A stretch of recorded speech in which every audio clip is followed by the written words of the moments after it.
Welcome to the Talking Legal Ed podcast with Professors Linda Jellum and Billy Joe Kaufman. In each episode, we explore cutting-edge legal issues with renowned legal scholars and teachers. In these explorations, we discuss the legal doctrines implicated in the issues we tackle. But perhaps more importantly, we look at how legal educators can bring these issues alive in the classroom.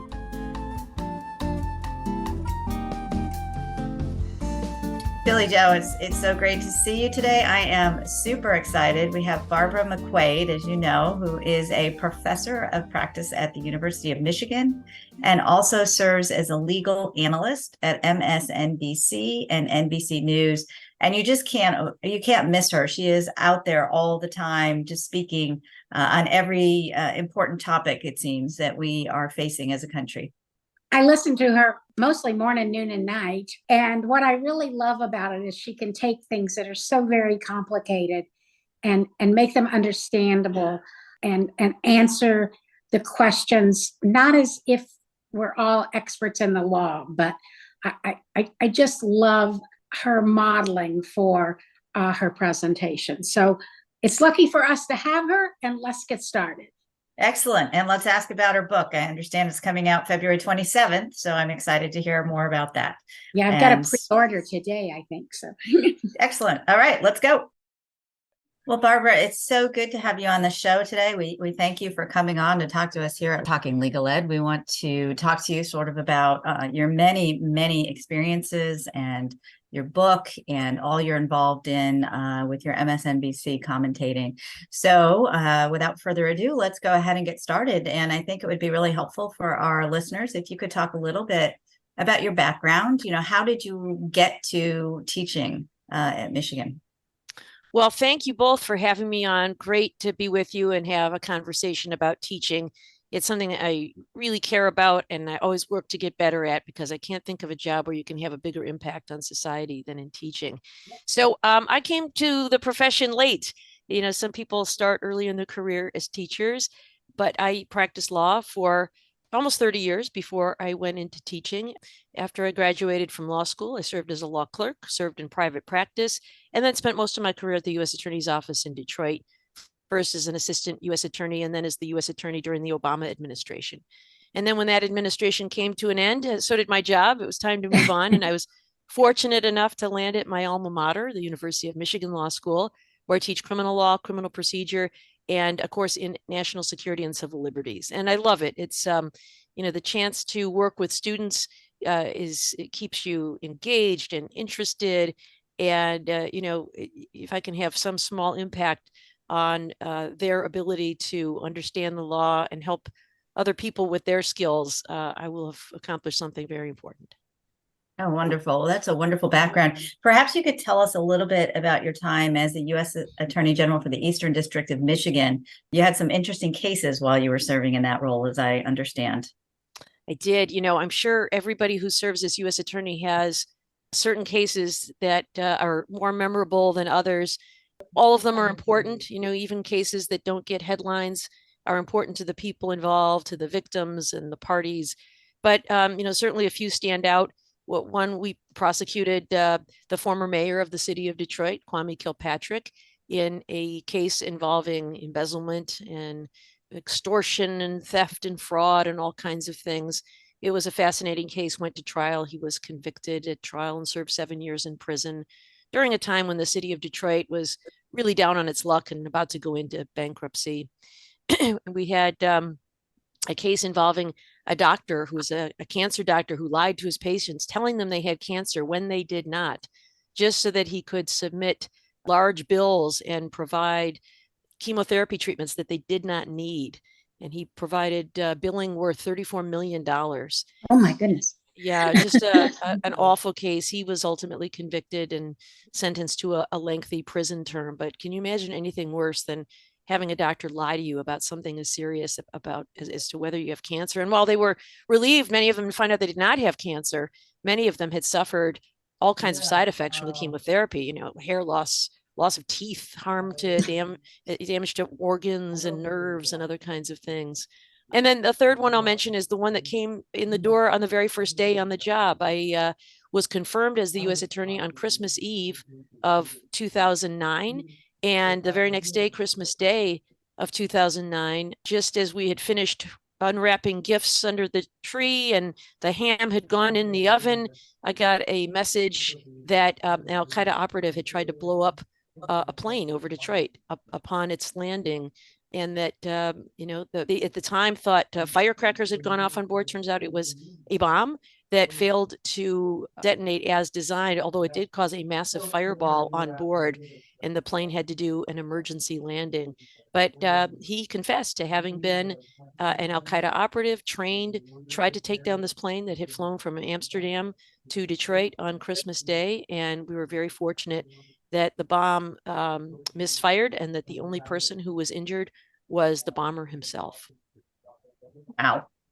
So you don't have a whole lot of interesting cases to talk to your students about, it sounds like. Just kidding. So where did you get all of your expertise in national security? Because a lot of what you've been talking about is, your criminal background and your expertise in criminal. What about the national security piece of it? Yeah, as an assistant U.S. attorney, right after 9/11, the U.S. Attorney's Office in Detroit, like many other offices, stood up its first ever national security unit.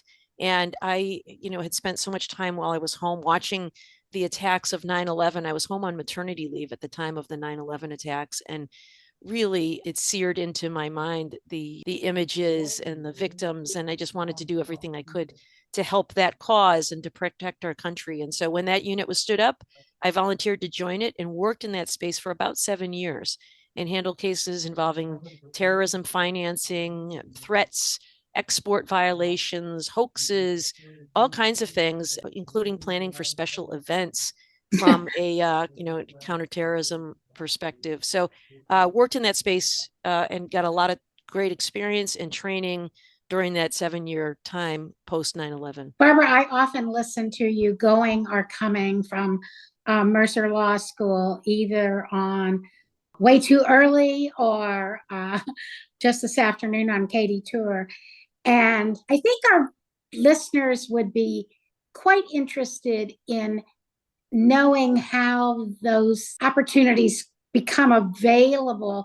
Today, I thought, wow, she knows about bankruptcy too. But I guess it was the criminal piece of that particular case that had some interest, or you would have had background or knowledge. So do you get a choice where you could say, well, thank you all very much, but I can't talk about that? Or are you just sort of on guard for whatever may come up and however they might need to use you? Yeah, that's a great question, Billy. And it's the former. I mean, there are times when I say that's outside my area of expertise. Sometimes they want to ask me about antitrust law or civil matters that I don't know about. And they'll ask, my wheelhouse really is criminal law or national security related cases. And, which is pretty broad. As a U.S. attorney, you do handle not just criminal cases, but also some civil cases and also bankruptcy, because the United States has an interest in that. But today I was talking about opioid addiction, and that's certainly an area that we worked on when I was in the U.S. Attorney's Office. But for your listeners who might be interested in getting into this space, there is a need for law professors to share their expertise with the public in all of media, press, radio, television. And it's an expertise that I think the public cannot get enough of, because our world is so complicated. And it's very useful, I think, to have law professors to explain. And the goal isn't really to give your opinion. It is to help break down complicated issues and explain to people what it is you can do. And I think that media outlets are constantly looking for people who have areas of expertise. And so to the extent people are interested, they should reach out. There are, media agents who will represent you and pitch you to various news organizations, or you can reach out on your own and just let them know that you have a particular area of expertise. And I think they welcome it because, the news covers everything. And when they do, they want to report the news, but they also want to analyze the news and help people to understand complicated issues, to break it down. And that's where experts can come in handy. I think one thing that is a natural fit for someone who's been a trial lawyer is the skill set of taking a complicated issue and making it understandable to ordinary people, because that's what trial lawyers do, for juries. Juries come in and they have to learn about some area of the law they've never learned about before. But I think anybody who's a law professor does that every day with their law students, trying to take complicated issues and synthesizing it in a methodical way so that law students can understand it. So I would encourage any law professor with an interest. I think that, just for example, where I am a contributor at MSNBC, they like to have a deep bench of a lot of different contributors who can come on. They want a lot of different voices. They want diverse voices. And that's because the variety of the topics is so broad, and the time of day, they need people 24/7. And, not everybody's available. There, many times they'll reach out and I just can't do it because I'm in class or, teaching, or I have some other conflict. So there are a lot of things that go into it, but they like having a deep bench. So to the extent your listeners are interested, I'm sure that expertise would be welcome. Is that how you ended up getting involved with MSNBC? That you reached out to them, or I assume they reached out to you? You have a little bit more of a pedigree than many of us coming into the law profession. Well, it was on my first day as a new employee at the University of Michigan Law School. I was actually at new employee orientation, and I got a call from MSNBC to go on. It happened to be the night, I don't know if you remember this. I follow this stuff closely, so I remember it well. But Sally Yates, who had been the acting attorney general for just a little bit of time, was going to be testifying before Congress that day about her conversation with the White House counsel about Mike Flynn's involvement with Russia. He'd been recorded talking to Russian diplomats. And so she was testifying about all that. And they were looking for somebody who was familiar with the Justice Department, with criminal prosecution, and with national security. So that happened to fit my wheelhouse. And so someone had recommended me to do that. And I said, sure, I'll give it a try. And I did that. And then the very next day, President Trump fired Jim Comey as the FBI director. And so I got asked back to talk about that. And then, once you do it a couple of times and, you do a decent job, they asked you back. And so one thing led to another, and I became a contributor there. And for the good or bad, there's a lot of opportunities to talk about. Yeah, right. That's right. We live in such unusual times with so many unusual issues. Currently a former president charged in 4 criminal cases and several civil cases. There's no shortage of things to talk about. So yeah, it's a good opportunity to explain the law, but unfortunately we find ourselves in some very troubling times. Are you tired of the word unprecedented? Yes. Although, it's hard to find another word that matches the same thing. I read that, that was a word that should be retired because it gets used so frequently, but it has been a truly unprecedented time. And, sometimes people suggest that actions are unprecedented, but that's because circumstances are also so unprecedented. So it's also very political, which can be difficult when we're entering into a law school classroom. If our politics enter, whether they actually enter or not, sometimes isn't even, sometimes they're perceived to be entering. And imagine in your situation, there's sort of an expectation that you have a political viewpoint given the commentary. You're doing it for MSNBC. How do you manage that in the classroom? Yeah, I really try to steer clear of politics, but that doesn't mean you don't from time to time criticize people who are political actors who are violating the law or allegedly violating the law. And I suppose one could argue that there's a political consequence for talking about charges against former President Donald Trump for violations of the Espionage Act, for example. But I also think you can't ignore that. And so we've been talking about that case in class. We talked about the seditious conspiracy case about January 6th in class. We talked about the election interference case in class. And so I think focusing on the allegations and focusing on the law is a way to steer clear of politics. And as I said, in both what I do with MSNBC and what I do in class is really trying to explain and discuss the law and the application. And sometimes it's useful to raise hypotheticals that frame an issue in a way that might be favorable to people on the other side of the political divide. Imagine if these issues were being used in favor or against another party. You have to think about it in both ways so that you're not focused on punishing your political opponents, but enforcing the rule of law in a way that will stand the test of time, no matter who it's applied to. You mentioned all of this, and we know you're in the process of writing a book. How's that coming? Where's that project at? Oh, thanks for asking about that. The book is in. the next thing I need to do, it's now getting, printed and distributed and all of those things. And it comes out, will be available February 27th, though available now for pre-order. The very next thing that's going to happen is as soon as our law school goes on break, I'm going to use that time to record the audiobook. I'll be the narrator of the audiobook. So that'll be over a number of recording sessions. So I'll be doing that during the break. But the book is called Attack from Within, How Disinformation is Sabotaging America.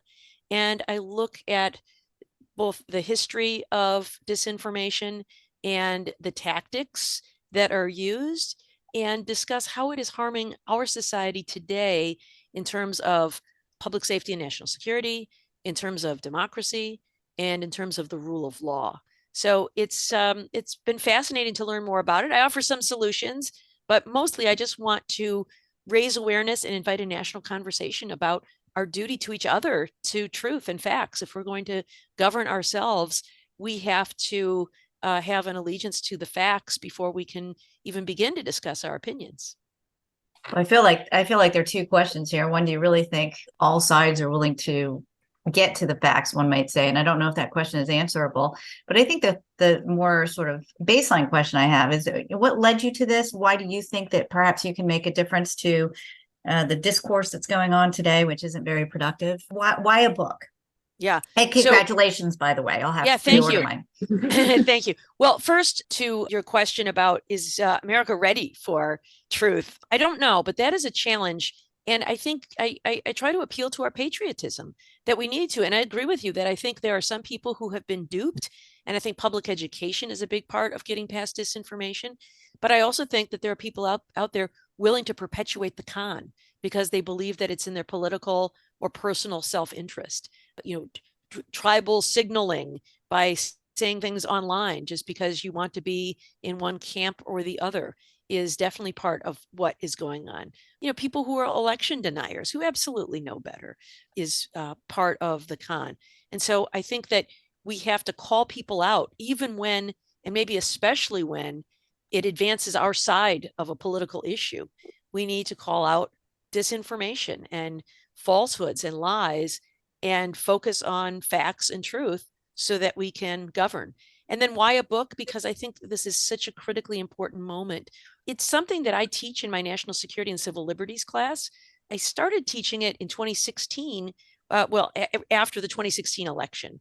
When I first started teaching this class, we looked at the Mueller investigation and about how Russia was using social media to drive people apart and sow discord, by posing as people online that they weren't, posing as Americans, pushing, not only disinformation about Hillary Clinton, but also pretending to be, there was, an account called Heart of Texas that pretended to be Republicans in Texas. There was one called Tennessee GOP that was pretending to be the Republican Party in Tennessee. There were others called Blacktivists, pretending to be African-American activists, or United Muslims of America, pretending to be Muslims. And they would go on there and, rile people up, saying, don't go to the polls.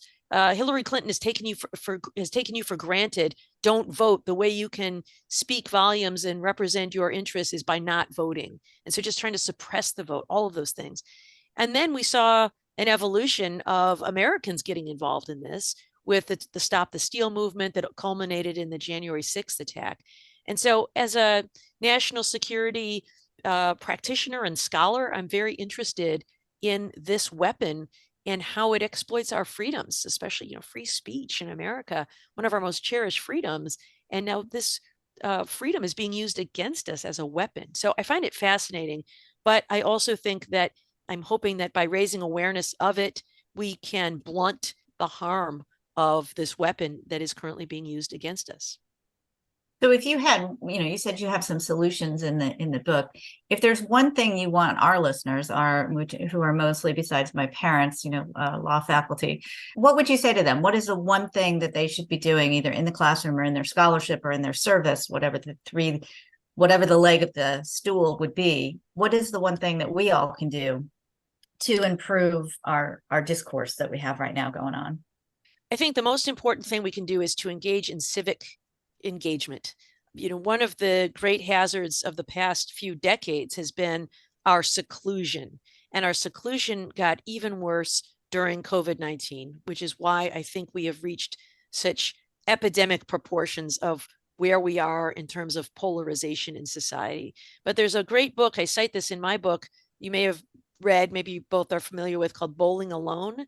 And it's about how in the 1980s, the author Robert Putnam said we were becoming so polarized because he blamed it on the advent of television, that we weren't joining, the Elks Club and the Kiwanis League and scouting and Little League and all these kinds of things that bring us together, even, labor unions and faith communities, because we were all home watching our shows.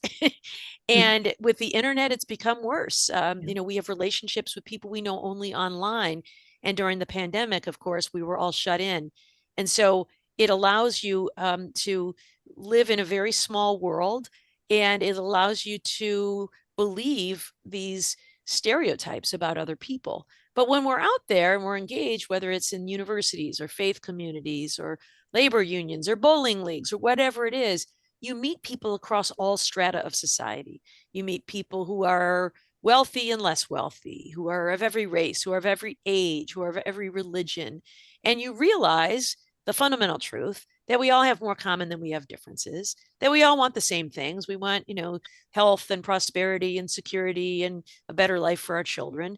And so all of these things about how, the left and the right want to do these awful things to you and eat your children are not true. And it helps you, I think, to dispel a lot of this disinformation. So I think a healthy society really needs us to be out there engaging with each other. So let's talk a little bit about, sort of backtracking here. You said you came to law teaching only after 30 years of practice. And I know at Michigan, you're sort of in a special role. What is it? A professor of practice, if I remember the title correctly. So what do you think about that? What do you think about someone, coming out after they've put so much time in, sort of going through the real world, so to speak, and coming into the classroom? What do you bring that's different than, say, someone who comes out of Harvard or Yale, clerks for a year, and then boom, ends up in a law teaching position? Yeah. So in Michigan, we have this professor from practice position. We've got maybe a half dozen of us now, maybe a little more. And I think it's becoming more and more prevalent at various law schools around the country. And, we'll never replace the academic legal research scholars that you just described, brilliant people who have devoted their lives to research and really digging deep and understanding issues and shaping the law in a really important way. But I think there is a great role for people who are professors from practice like me to complement what they are doing. One of the things we bring to the classroom that maybe is a little bit different is that practical experience. And so, when we're talking about issues in the classroom, I am able to share with students stories that maybe point out how difficult it can be to apply some of these issues in real life, maybe some of the ethical dilemmas that lawyers face. I often will have hypotheticals where I put them in the role of being a lawyer. You're a prosecutor, you're a defense attorney, you're a judge, you represent a victim, and asking to put on those shoes for a minute and think through a legal issue. And so I think having lived and experienced, I start class every day with a little lesson about something I wish I'd known when I was in law school. It's usually some practical tip of some mistake I made along the way. But I think 30 years of practice and mistakes, if I can help prevent them from making the same one, well, I'll have provided a valuable service, I think. That's a great suggestion. I know people that do the song of the day or other ways to start the class. Maybe you had this feeling when you were in law school. We've talked about this with several of our guests. These major big things are happening. I remember Robert Bork was being nominated. Mm-hmm. That's how old I am. So, mm-hmm. And sometimes we either are able to integrate it and it works and it's fine, or we don't talk about it at all. And somebody, goes out in the hall and said, wow, X happened. And Professor, nobody said anything about this. How do you walk that line of when you just feel that you have to talk about whatever happened 2 hours ago? Yeah, I think we live in a time where there's an expectation that we're going to talk about what's going on in the world. And it's different really from when we were in law school. I too was, in law school in a time when we really just focused on the law and we didn't talk much about what was going on in the news. But I think the internet just brings the news into our faces in a way that's different. I could go about my business. Maybe I'd glance at a headline, but I was living it as a pretty cocooned, sequestered existence as a law student. And now with social media and the internet and 24/7 news feeds, the students are really up on the news and they're really curious. They yearn to hear. They want a perspective. They want some framework for thinking about some of these kinds of things. So I think we talk about them. Some of them are really complicated, and some are beyond the scope of my class. So in criminal law, for example, it seems that every semester there is some high profile police shooting, tragically. And the students, they're upset. They want to hear about it. They want to learn about it. And so I think the classroom is a place where we can recognize that pain, help people feel seen, and also talk about what the law protects and maybe vulnerabilities that exist in the law and have a conversation around that. But, by providing them with, here's what the law says on this issue, they have a framework that they can use to try to process results that maybe offend their sense of justice. Sexual assaults is another one that comes up from time to time in high profile cases that students are very curious about. And then there are other things that might be on the scope of the class, but I think it's important to acknowledge. For example, the conflict in the Middle East right now between Israel and Gaza. It's something that really is beyond my capability of explaining in any way in my class. But I do just want to, I've acknowledged, I know some of our students are really going through some pain right now, anger, frustration, hurt, and some have loved ones who are at risk or have suffered. And I just want to acknowledge that, our community is going through a really difficult time right now. So I don't know if that's the perfect way to deal with it, but I think gone are the days when we can just sort of ignore what's going on outside the classroom and say, today we're just going to talk about, the doctrine. I think applying it to current events is really important. It's interesting you say that because I think the events going over in Israel and Hamas are really difficult to bring into the classroom, given that there, are two viewpoints on it, and I certainly don't know enough to have any a strong opinion one way or the other, and so it's a little. I will not lie, a little scary to me to bring something like that in.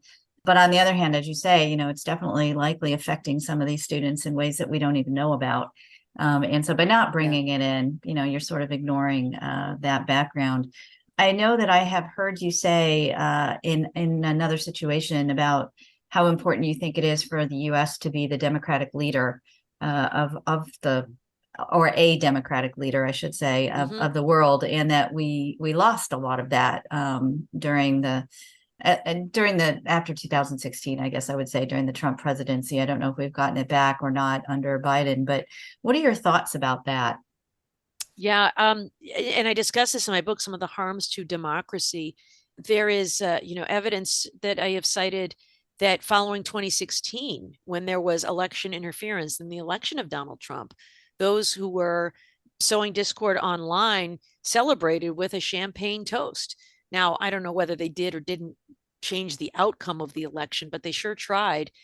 And then in 2020, when we had the election and claims that the election had been stolen that resulted in the attacks of January 6th, again, an episode where there were anti-democratic forces around the world that celebrated and used that as an opportunity to say, see, we've told you democracy doesn't work. Democracy is a failed experiment. Even our new Speaker of the House, Mike Johnson, has said, democracy is two lions and a lamb discussing what's for dinner. And I think it's a really frightening thing to suggest that, what we really need is wise elders to tell us what to do and to tell us what to think. Democracy is something we have safeguarded for centuries in this country. And we've been a leader in democracy on the world stage. According to our own State Department, democracy is something we strive for around the world because of a belief that democracy stabilizes the world, that democracy stabilizes currency markets, that it helps us to have allies, it avoids military conflicts, It leads to alliances and treaties and better care for the people around the world, which reduces refugee crises. I mean, there are all kinds of reasons that democracy is good, not just for the United States, but it's good for the world. And I think when we've got our leaders saying democracy doesn't work, or the vote has failed, stop the steal, sowing doubt into our electoral process, that is damaging to our country, and it's damaging to the world when we're not there to be that beacon of leadership and democracy. And I think it's one of the reasons we're seeing democratic backsliding around the world. It's interesting. I suspect at Michigan, but many law schools now are doing programs with the students on civic education to go to the junior highs or the high schools and really teach about the importance of democracy, about how a bill becomes a law, basic street law, because a lot of folks don't really know. And I'm not sure it's apathy. It's just, it's not covered the way it used to be covered in elementary school and junior high and high school. So those efforts are parallel with a different audience for us to teach students that we normally wouldn't teach. But I think the students that are in those programs have learned a lot, both about the importance of democracy, but how to teach that to a younger set of citizens. Yes, that's incredibly important. I know some of our students and I have participated in the American Bar Association's Law Day programs at middle schools, talking to students about the Constitution on Constitution Day, talking about various, they make it easy. They put together little PowerPoint programs, so if you're not terribly confident, and it's a wonderful thing, because really anyone who's a law student or lawyer can do it, because they put these packages together in ways that are easy for students to understand, but you're there to help them, to answer their questions. And I think it is critically important that we get out and teach it. We say we ought to teach these things in schools, and I agree with that, but schools have challenges because there is so much that they are required to teach in terms of, depending on the state, teaching to standardized tests and other kinds of things. But it is something lawyers can do, is say yes to these opportunities to teach. Often it's just 1 hour in a school, an elementary school, a high school, a middle school, with prepackaged programming. Look out for the ABA that have these programs. And it's really fun because the students are curious to learn. It's sort of a special day off for them when a guest speaker comes in, and they're curious that you can really make a difference in a kid's life who's also curious about the law and maybe has never met a lawyer before, and can learn about what it takes to go to law school. And you can give them the confidence and maybe spark some excitement for someone to have a career in the law. But if nothing else, a class full of students can learn a little bit about being a good citizen. So it takes us all back to your book and your goal here of making sure that we understand disinformation. So let's get that information out one more time for our listeners, the name of your book, and then I'm sure you'll share with me the place that people can pre-order, and we'll put that in our show notes. You're so kind. I will provide you with a link. But again, the book is called Attack from Within: How Disinformation is Sabotaging America. It comes out February 27th, but available now for pre-order. There you go. You haven't said that once or twice before, but thank you again. I don't want to take too much more of your time. It's been such a pleasure, and always we truly enjoy listening to you whenever you show up on any show, because you do have that ability to take something and simplify it down for your audience, whether your audience be us, whether your audience be the public, or whether your audience be your classroom. So thank you for showing up here on Talking Legal Ed today to show that to us. Thank you both so much. Thank you, Barbara. Thanks so much for listening. We look forward to speaking with you again in our next episode of Talking Legal Ed. Talking Legal Ed is produced by David Ritchie in association with Panopticon Media. Editing by Tim Spieshock and artwork by Kaylee Jellum. Please look for all our episodes wherever you find your podcasts.